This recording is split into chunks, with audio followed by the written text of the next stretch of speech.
markab la gubay diyaarad la soo riday maraykankii oo la leeyahay kabihiisu gacmaha ku haystaa xilliguu carari lahaa ka sheekaynayaa la leeyahay saaka wixii awara aan idiin hayo waa war la yaab la waayo maraykan waxaa ka haystaa gobolka bariga dhexe saakay mar kale ayaa lagu dubtay haddaba waxaynu ku hormaraynaa wararkii ugu waaweynaa ee xalay ilaa saakay soo kordhay aljaziira waxay sheegtay inay soo dhacday mid ka mida diyaaradaha maraykanka ayna ku dul dhacday ciraaq ciidanka ilaalada kacaanka iiraan waxay sheegeen in diyaaradaasu uu ku dhacay gantaal ay rideen awlaadeeda mid ka mid ah oo markaa ay ku dhufteen gantaal taliska dhexe ee ciidamada maraykanka ee la yidhaahdo sandcom ayaa qirtay inay soo dhacday diyaarad weyn oo kuwa shidaalka hawada diyaaradaha kale ku siiya ah waxay ku dul dhacday galbeedka ciraaq haddaba maraykanku waxay sheegeen in dhacdadani aanu ahayn sida iyagu ay leeyihiin weerar kaga yimid dhanka kooxaha dagaalka maraykanka kula jira waxayna sidoo kale si rasmiya ugu sheegeen boggooda x in markaa saacad wakhti dambe ee xalay oo khamiis ahayd diyaarad nooca la yidhaahdo KC 135 ay ku dul dhacday ciraaq waxaana la sheegay in markaa hadda ay wadaan baaritaan inkastoo la sheegay 6 askari oo saarneed diyaaraddaas inay ku burburtay oo ay markaa loo malaynayo inay halkaa ku baxeen oo ay dhinteen way marka maraykanku wuxuu leeyahay diyaaradda way soo dhacday laakiin ma u malaynayno rasaasta cadowga inay ku dhacday maxaa soo rida marka jinniyo maa soo riday jinniyo marka wuxuu leeyahay marka diyaaradaasaa naga burburtay haddaba iiraan ayaa marka war rasmiya ka soo saartay arrinkan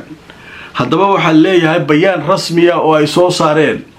iiraaniyiinta waxay si rasmiya u sheegeen xarunta la yidhaahdo khaatimul ambiyaa ee ciidanka ilaalada kacaanka iiraan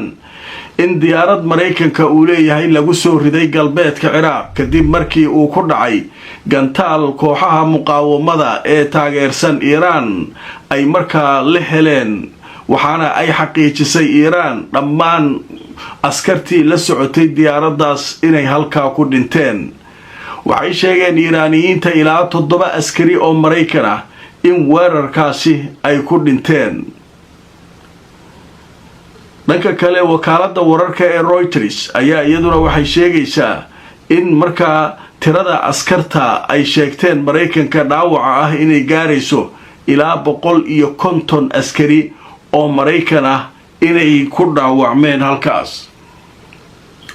waaye marka ilaa 150 askari oo tan iyo dagaalka markii uu dhacay ay qirteen marka haddana waxaa leeyahay diyaaraddaas ugu yaraan 7 askariyaa saarneed inkastoo wararka qaar ay leeyihiin 6 askariyaa saarneed laakiin diyaaraddii waa la qarramsaday halkaas ayay ku dhacday maraykankuna way qireen diyaaradooda inay burburtay laakiin waxay diidan yihiin muqaawamada ciraaq gantaal ay ridaa diyaaraddaas ku soo dhacday qaaliga diyaaraddan waxay ka mid tahay diyaaradaha waaweyn ee xamuulka ee qaada shidaalka diyaaradaha dagaalka hawada ku sii marka halkaas burbur kaloo xoog leh ayaa maraykanka ka soo gaaray haddaba mar kale aan idin tuso wararka kale ee soo kordhay saakay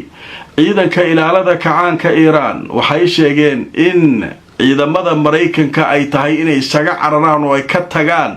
mandiqada bariga dhexe sida ugu dhaqsiyaha badan haddii kale halkaa waa meeshii lagu xabaali lahaa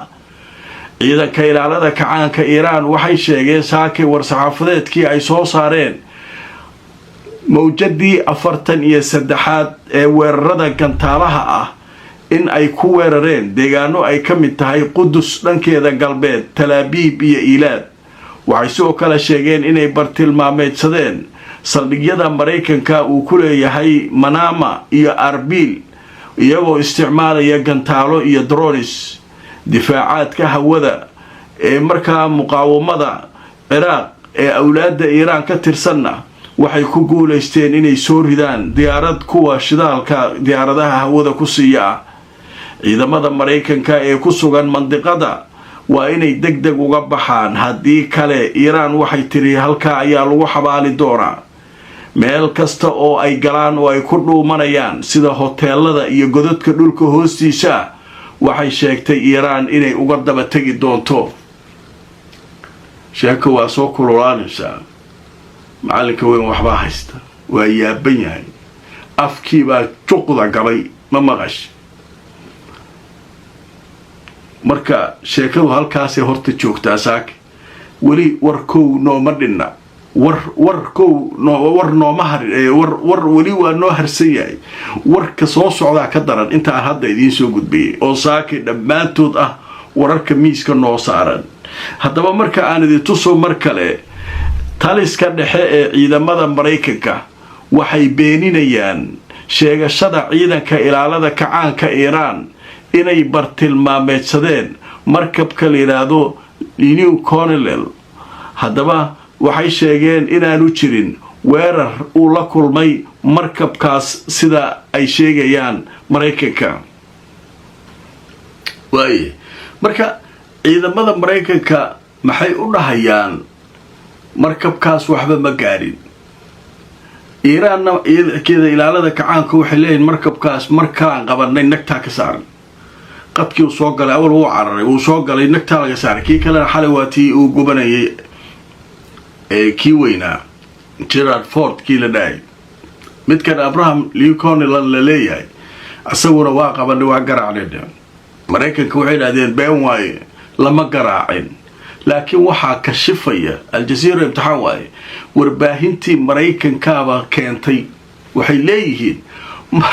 waxaan cadaynay u haynaa markab Iiraan leedahay inuu ku soo dhawaaday Abraham Lincoln midkan diyaaradaha xambaaraya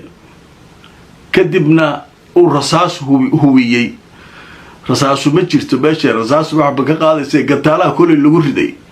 haddaba marka aan idin tuso Al-Jazeera oo xogtan keentay saaka waxay leedahay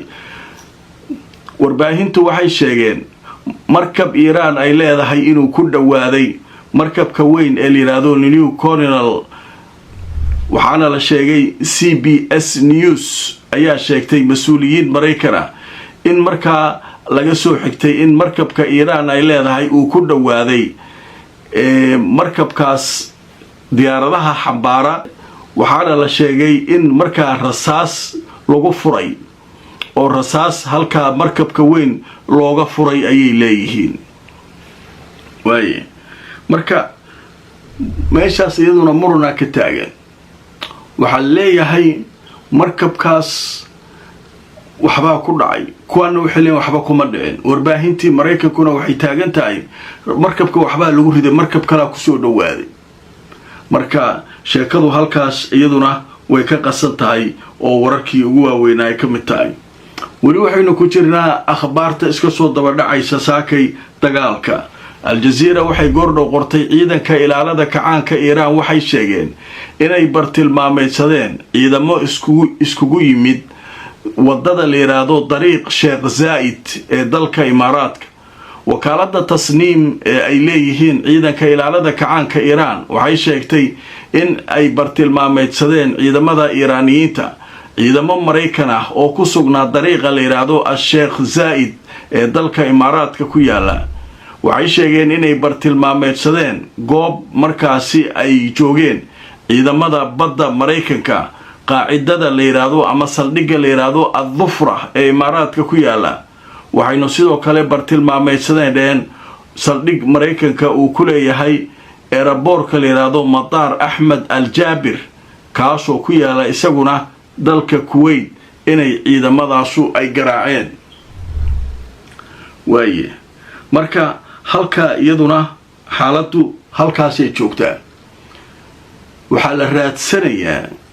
hoteelada iyo dariiqyada iyo guryaha ay joogaan haddaa ka bixi weysaan halkaana laydinku xabaalaa la leeyahay sheeko marka waa ka soo dartay wararku waa iska soo daba dhacayaan wax caadiya maaha haddaba mar kale aan idin tuso warar kale oo cusub oo soo kordhay Iiraan waxay samaysay saacadihii la soo dhaafay 3 mawjadood oo markaa culus saacad gudaheed ayay sameeyeen weeraro 3 geesooda inay qaadaan oo saddex mawjadood ah. Iiraan waxay sheegtay inay ballaarisay weerarada waxayna wacad ku martay ciidanka Mareykanka ee ku jira hoteelada ku dhuumanaya iyo malaaji'da waxa la yiraahdaa meelaha oo dhulka hoostiisa ah inay uga daba tagi doonaan oo halkaa ay ku soo qaban doonaan. saacad gudaheed 3 mawjad macnaha 3 gantaalo qaybood 3 qaybood oo gantaalo ah ayaa xalay lagu asqaysiyay Israa'iil haday tahay iyo bariga dhexe haday tahay meeshan maaragtay Carabta. marka waxa leeyahay ciidanka ilaalada kacaanka Iiraan waxay leeyihiin duruuc bashari oo ka dhiganayaaba Carabtan walaalaheena ay deriskeena ah ayuu ninkan gadaashooda ku gabanaya. war ninka iska soo saara banaanka keenay leeyihiin hoteeladiina ha u ogolaanina xaafadihiina ha u ogolaanina annagu kama harayno ninkan meel kasta uu galo waa garaacayna. niman seeftooda galka ka baxsan tahay oo jugta ku hayo way. marka xaalku halkaasuu maraa iyadoo intaas shaqaa la qabanayo waxaa u sii xiran Hormuz. New York Times saakay warbixin ay qortay waxay leedahay ilaa hadda miina gelinay ku jirtaa Iiraan Mareykankuna waxba kama qaban karo. Al Jazeera qoraysa waxay leedahay jaridda New York Times waxay leedahay miina gelinay ku jiraan miinada gelina waliba iyagoo isticmaalaya wax yar maraakiib yaryariisa oo Mareykanku soo waxba ka qaban karin ayay ku dhigayaan miinooyin jag Hormuz alkatinata waa xaratahay meeshaas lagu xaray.